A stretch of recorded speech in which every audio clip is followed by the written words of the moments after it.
Good morning friends. आज हम study करने जा रहे हैं आपके बोहर्स एटॉमिक मॉडल। ठीक है, बहुत ही इंपॉर्टेंट एटॉमिक मॉडल था ये, स्ट्रक्चर ऑफ एटम्स का। ठीक है ना, यहाँ पर कुछ खास बातें स्टडी करेंगे हम, जिन बातों पर आपके जो बोहर एटॉमिक मॉडल बेस्ड था। ठीक है, तो पहली इंपॉर्टेंट थिंग्स इसमें ये है कि जो बोहर एटॉमिक मॉडल से या मॉडल है सॉरी, वो आपकी क्वांटम थियरी ऑफ रेडिएशन पर बेस्ड था। क्वांटम थियरी ऑफ रेडिएशन पर बेस्ड था। और दूसरा आपकी क्लासिकल लॉ ऑफ फिजिक्स। ठीक है, अपने इस मॉडल में इन्होंने कुछ फिजिक्स के फॉर्मूले का भी अप्लाई किया था, फिजिक्स के फॉर्मूला भी अप्लाई किए थे और क्वांटम थियरी को भी अप्लाई किया था अपने मॉडल में। तो खास बात तो ये की हुई। दूसरी सबसे इंपॉर्टेंट बात ये थी बोहर्स की, कि जो बोहर्स का जो एटॉमिक मॉडल है बच्चों, only single electron containing species के लिए एप्लीकेबल था ये। यानी कि ऐसी स्पीसीज जिसके पास सिर्फ एक ही इलेक्ट्रॉन, फॉर एग्जांपल हाइड्रोजन। ठीक है ना, हाइड्रोजन एटम, इसके पास सिर्फ एक ही इलेक्ट्रॉन्स होता है। ठीक है ना। अनदर एग्जांपल आपकी हीलियम प्लस। ठीक है, हीलियम के पास कितने होते हैं? 2 इलेक्ट्रॉन होते हैं, बट प्लस लिखा है यानी कि एक इलेक्ट्रॉन लॉस हो गया, तो फाइनली बचा क्या? एक इलेक्ट्रॉन। ठीक है, तो हीलियम प्लस। सिमिलरली आपके Li+2, इसके पास भी एक इलेक्ट्रॉन है। तो मेरा कहने का मतलब ये है बच्चों आपके कि this model is applicable only for single electron species. ठीक है, like hydrogen, helium plus and Li+2। ठीक है, तो इस चीज को खास का ध्यान रखना, क्वेश्चन एमसीक्यू होते हैं इस पर। ओके, तो खास बात आपकी ये थी। सेकंड, थर्ड आपकी जो इंपॉर्टेंट थिंग्स थी इनके मॉडल में, वो ये थी कि इनका जो मॉडल है वो इलेक्ट्रॉन की पार्टिकल नेचर पर बेस्ड था। ठीक है, किस पर बेस्ड था ये? इलेक्ट्रॉन की पार्टिकल नेचर। बच्चों हम आगे स्टडी करेंगे जो भी आपके इलेक्ट्रॉन्स है वो क्या है, आपके दो नेचर रखता है, तो डुअल सॉरी यानी कि वेव और आपकी पार्टिकल। ठीक है, लेकिन इनका जो मॉडल था वो पार्टिकल नेचर पर आपके बेस्ड था ये। ठीक है, इन्होंने कुछ फिजिक्स के फॉर्मूले यूज किए थे इसमें, जैसे आपके दे रखा है K(Q1, Q2) यानी कि कूलम्बिक फोर्स, दूसरा सेंट्रीफ्यूगल फोर्स और तीसरा आपके एंगुलर मोमेंटम। तो इनका जो मॉडल है वो क्लासिकल लॉ ऑफ फिजिक्स पर भी बेस्ड है। तो 3 चीजें इनकी खास हैं इनके एटॉमिक मॉडल में। तो बच्चों हम स्टार्ट करते हैं इनका एटॉमिक मॉडल।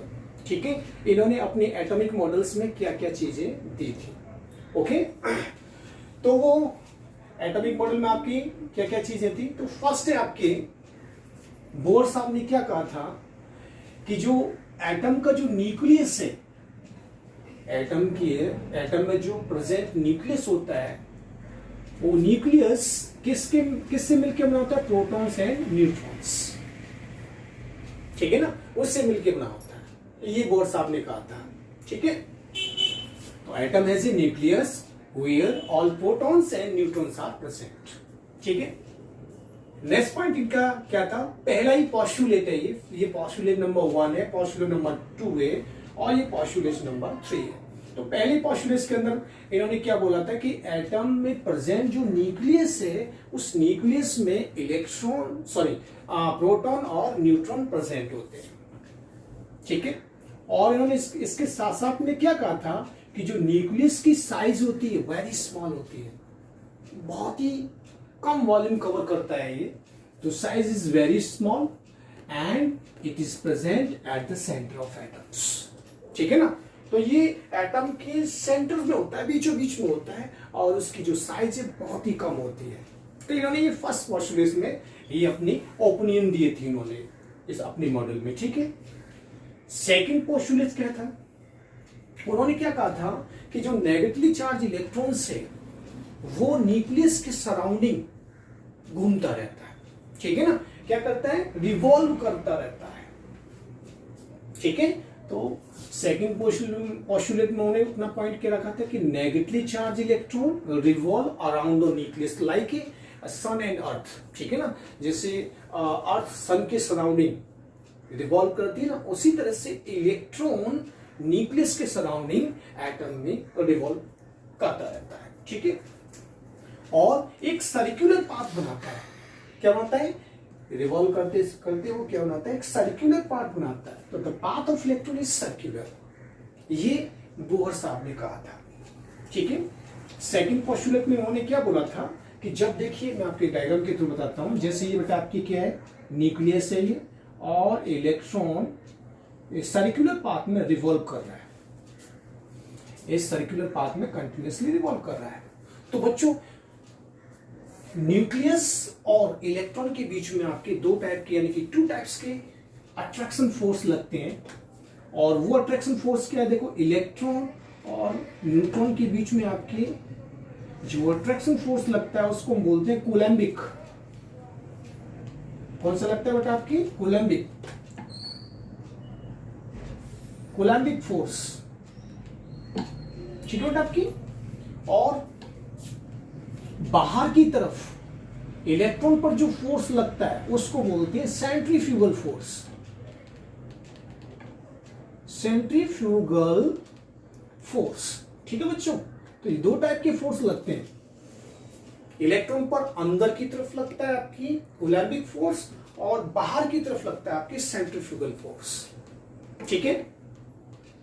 अगर इन दोनों फोर्स में थोड़ा भी अगर इम्बैलेंस हुआ तो फिर इलेक्ट्रॉन सर्कुलर पाथ में मूवमेंट नहीं करेगा बच्चों, ठीक है।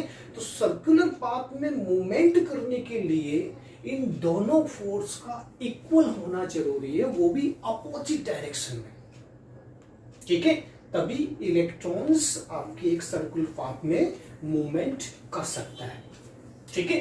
तो सेकंड पोस्टुलेट में उन्होंने यही बात रखी थी कि द अट्रैक्शन फोर्स यानी कि कूलैम्बिक या electrostatic force between the nucleus and electrons is equal to the centrifugal force on electron, ठीक है ना। ये जो आपका कूलैम्बिक अट्रैक्शन फोर्स है वो किसके इक्वल होना चाहिए? Centrifugal force act on electrons, तभी इलेक्ट्रॉन एक सर्कुलर पाथ में मूवमेंट करेगा। तो that is attraction force toward nucleus equal to centrifugal force away from the nucleus, ठीक है बच्चों। तो ये सेकंड पोस्टुलेट में बोर साहब ने कहा था। तो रिलेशन आ जाएगा ना बेटा, यहाँ पर रिलेशन क्या आ गया? के Q1 Q2 upon are square, ठीक है। और सेंट्रीफ्यूगल फोर्स क्या होता है आपकी, जानते होंगे आप, mv स्क्वायर अपॉन आर होता है। इससे हम फॉर्मूला डेराइव कर सकते हैं, ठीक है। आगे के लेक्चर में हम ये फॉर्मूला डेराइव करना सीखेंगे वहां पर, ठीक है। तो एक रिलेशन एस्टेब्लिश हो गया, देखो बच्चों, ये हो गया कूलैम्बिक अट्रैक्शन फोर्स और ये हो गया सेंट्रीफ्यूगल अट्रैक्शन फोर्स। तो यहां से हम रेडियस, वेलोसिटी, ये सब इस फॉर्मूले से हम निकाल सकते हैं कि कोई भी इलेक्ट्रॉन किसी सर्कुलर पाथ में कितनी वेलोसिटी से मूवमेंट कर रहा है, या कोई इलेक्ट्रॉन जिस सर्कुलर पाथ में मूवमेंट कर रहा है उसकी रेडियस क्या होगी, ठीक है बच्चों। इस फॉर्मूले से हम एनर्जी भी निकाल सकते हैं, ठीक है बेटा आपकी। तो हम आगे लेक्चर में पढ़ेंगे, फिलहाल हम उनके पोस्टुलेट पर ध्यान देते हैं कि क्या क्या उन्होंने पोस्टुलेट दिए थे। थर्ड पोस्टुलेट क्या था बच्चों? कि इलेक्ट्रॉन्स उन ही सर्कुलर पाथ में मूवमेंट करेगा जिनमें एंगुलर मोमेंटम की वैल्यू क्या होनी चाहिए? mvr, ठीक है। क्या होनी चाहिए वैल्यू? एंगुलर मोमेंटम की वैल्यू आपकी क्या होनी चाहिए? nh/2π होनी चाहिए, ठीक है। Here n is the integral numbers है, ठीक है। तो थर्ड पोस्टुलेट क्या था बच्चों? कि electron can revolve only in those orbit in which angular momentum यानी कि mvr of electron is integral multiple of nh multiple of h/2π, ठीक है ना। h/2π का इंटीग्रल नंबर आना चाहिए, ठीक है, तो एक फॉर्मूला बन जाता है यहाँ पर mvr equal NH upon 2π। Here n is the integer number, positive integer number like 1 2 3 4 5 etcetera. इस फॉर्मूले को हम n हैश के फॉर्म में भी रख सकते हैं, n हैश। इसको h नहीं बोलेंगे, क्या बोलेंगे, हैश। ठीक है, हैश की वैल्यूज क्या होती है, h अपॉन 2π। तो देखो h अपॉन 2π की जगह मैंने हैश रख दिया तो n हैश हो गया। तो इससे सिर्फ फॉर्म में भी आ सकता है, तो थोड़ा ध्यान देना हमें। ठीक है, तो h अपॉन 2π की जगह हैश भी आ सकता है। ओके, तो यहाँ पर n है पॉजिटिव इंटीजर है आपके, h ब्लैंक कांस्टेंट है, v वेलोसिटी ऑफ इलेक्ट्रॉन है, r आपकी रेडियस है। ठीक है ना, जिस रेडियस में इलेक्ट्रॉन रिवॉल्व कर रहा है उसकी रेडियस है, और m यहाँ पर आपकी क्या है, मास ऑफ इलेक्ट्रॉन है। ठीक है बच्चों, तो इस तरह से आपके ये थर्ड पोस्टुलेट यहाँ पर फिनिश होता है।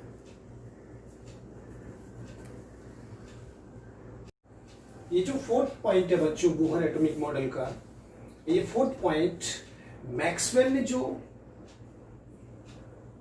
आपकी एक कॉन्सेप्ट दिया था, जिसमें क्या कहा था उन्होंने कि जब इलेक्ट्रॉन किसी न्यूक्लियस के सराउंडिंग रिवॉल्व करता है, ठीक है, तो आफ्टर सम टाइम्स जैसे जैसे वो रिवॉल्व करेगा उसकी एनर्जी का लॉस होगा, और वो कंटिन्यूसली एनर्जी का लॉस करते करते और एक टाइम ऐसा आएगा कि वो न्यूक्लियस में जाकर के सिंक कर जाएगा। ठीक है, तो मैक्सवेल के अकॉर्डिंग क्या है, जो इलेक्ट्रॉन रिवॉल्व कर रहा है तो उस रिवॉल्व करते समय उसकी एनर्जी कांस्टेंट नहीं रहती है, लगातार लॉस करता रहता है एनर्जी का, और वो न्यूक्लियस में जाके सिंक कर जाता है। ये तो मैक्सवेल का स्टेटमेंट था, और इस मैक्सवेल के स्टेटमेंट की वजह से ही रदरफोर्ड फेल हो गया था बच्चों। ठीक है, और रदरफोर्ड एटम की स्टेबिलिटी को अच्छी तरह से एक्सप्लेन नहीं कर पाया, लेकिन मैक्सवेल को करारा जवाब बोहर एटॉमिक मॉडल के फोर्थ पॉइंट ने दिया, यानी कि बोहर एटॉमिक मॉडल ने दिया। ठीक है, इस गिट्टी को सुलझाने के लिए, इस प्रॉब्लम को सॉर्ट आउट करने के लिए बोहर साहब ने क्या बोल दिया कि न्यूक्लियस के सराउंडिंग इलेक्ट्रॉन जिस पाथ में रोटेट करता है या रिवॉल्व करता है उसको हम स्टेशनरी ऑर्बिट बोलते हैं। कौन सा ऑर्बिट बोलते हैं बच्चों, हम उसको स्टेशनरी ऑर्बिट बोलते हैं, और इस स्टेशनरी ऑर्बिट की एनर्जी ऑलवेज कांस्टेंट होती है। ये स्टेटमेंट दे दिया उन्होंने, एनर्जी क्या होती है, ऑलवेज कांस्टेंट। तब जब एनर्जी कांस्टेंट हो गई तो फिर एनर्जी लॉस करने का सवाल ही पैदा नहीं होता। ठीक है, ठीक है, और जब उनकी एनर्जी लॉस नहीं होगी तो वो न्यूक्लियस में सिंक नहीं करेगा। तो इस तरह से उन्होंने स्टेबिलिटी को बताया एटम की। ठीक है, अब सेकंड जो जो उसने फिफ्थ पोस्टुलेट दिया, उस फिफ्थ पोस्टुलेट में क्या कहा था कि इलेक्ट्रॉन जिस ऑर्बिट में रिवॉल्व कर रहा है उसकी एनर्जी कांस्टेंट होती है, अच्छी बात है, बट एटम्स में, एक एटम्स में बहुत सारे ऑर्बिट्स होते हैं। ठीक है, बहुत सारे ऑर्बिट्स होते हैं, तो हर एक ऑर्बिट्स की अपने आप में एक एनर्जी होगी, और वो एनर्जी उनकी क्या रहेगी, कांस्टेंट रहेगी। ठीक है, ऐसा नहीं है कि सभी ऑर्बिट्स की एनर्जी सेम होती है, ऑर्बिट्स की अलग, सभी अलग अलग ऑर्बिट्स की अलग अलग एनर्जी होती है, पर उनकी खुद की जो एनर्जी है वो ऑलवेज क्या रहती है, कांस्टेंट रहती है। यानी कि each stationery orbit is associated with definite amount of energy. ठीक है ना, तो डेफिनेट अमाउंट ऑफ एनर्जी से एसोसिएटेड होते हैं आपके ईच ऑर्बिट। ठीक है, और ऐसे ऑर्बिट्स को हम बोलते हैं एनर्जी लेवल। ठीक है, एनर्जी लेवल बोलते हैं। जैसे देखिए आपके ये न्यूक्लियस है बच्चों, इस न्यूक्लियस के सराउंडिंग एक ये ऑर्बिट है, दूसरा ये ऑर्बिट है, तीसरा आपका ये ऑर्बिट है। तो ये जो ऑर्बिट्स, हर एक ऑर्बिट्स की एक डेफिनेट अमाउंट ऑफ एनर्जी होगी, ठीक है, और वो भी कांस्टेंट होगी। ओके, तो इनको हम बोलते हैं एनर्जी लेवल। देखो ये फर्स्ट एनर्जी लेवल हुआ, ये आपके हुआ सेकेंड एनर्जी लेवल, इससे से ये थर्ड एनर्जी लेवल हुआ, ठीक है। तो इनको हम एनर्जी लेवल बोलते हैं, 1 2 3 भी बोल सकते हैं, या फिर इनको हम के एल एम, आगे और एनर्जी लेवल आएगा ये एन ओ, इससे से आगे एनर्जी लेवल। तो इससे से हमें एनर्जी लेवल पता है, ठीक है। और ये एनर्जी लेवल कहां से आपकी किधर से होंगे, from the nucleus outward, nucleus से बाहर की तरफ, K L M N O P Q R X, ठीक है बच्चों। तो इससे से उन्होंने फिफ्थ पॉस्टुलेट को बताया, ठीक है। सिक्स पॉस्टुलेट में क्या कहा था उन्होंने कि कोई भी इलेक्ट्रॉन से, ठीक है, कोई भी सॉरी इलेक्ट्रॉन्स नहीं, फोटॉन्स, मान लो कोई भी आपकी एनर्जी का एमिशन या एब्जॉर्प्शन होता है ऑर्बिट में, ठीक है, इन द फॉर्म ऑफ फोटोन, ठीक है, तो वो किस फॉर्म में होगा। जैसे मान लो कोई इलेक्ट्रॉन है, एक ऑर्बिट से दूसरे ऑर्बिट में जंप करता है, तो एनर्जी का या तो एब्जॉर्प्शन होगा या फिर वो एमिशन होगा, ठीक है ना। जब इलेक्ट्रॉन हायर लेवल से लोअर लेवल में जंप करेगा तो एनर्जी का एमिशन होगा फोटॉन्स के फॉर्म में, ठीक है। वो अगर लोअर लेवल से हायर लेवल में जंप करेगा लेवल में तो एनर्जी का एब्जॉर्प्शन होगा बच्चों, ठीक है। तो इससे से अगर हम एनर्जी का डिफरेंस कैलकुलेट करते हैं कि डिफरेंस एक लेवल से दूसरे लेवल्स में जब इलेक्ट्रॉन जंप कर रहा है तो एनर्जी का डिफरेंस क्या होगा, तो उसका फॉर्मूला बच्चों आपके सामने है, ठीक है। तो डिफरेंस किससे से निकालेंगे, energy of higher level minus energy of lower level. तो इससे से हम एनर्जी चेंज कैलकुलेट कर सकते हैं। तो फाइनली आपकी 6 पॉइंट क्या बोलता है बच्चों, द एमिशन और absorption of energy in the form of photon can only occurs when electron jump from one stationary state to another stationary state, ठीक है। एमिशन कब होगा, एब्जॉर्प्शन कब होगा, देखिए energy is absorbed when electron jump from inner to outer, inner orbit to outer orbit, ठीक है। अगर इन दोनों में कंपैरिजन करते हैं तो ये इनर हुआ या आउटर हुआ। अगर इन दोनों में कंपैरिजन करते हैं एल और एम में तो एल इनर हुआ, एम आउटर, ठीक है।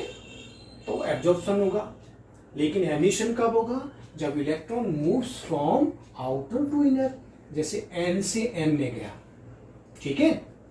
तो आपके आउटर कौन सा हुआ, एन हुआ, और इनर कौन सा हुआ, एम हुआ, ठीक है ना। एम से एल में गया तो क्या होगा बच्चों, आपकी एमिशन होगा।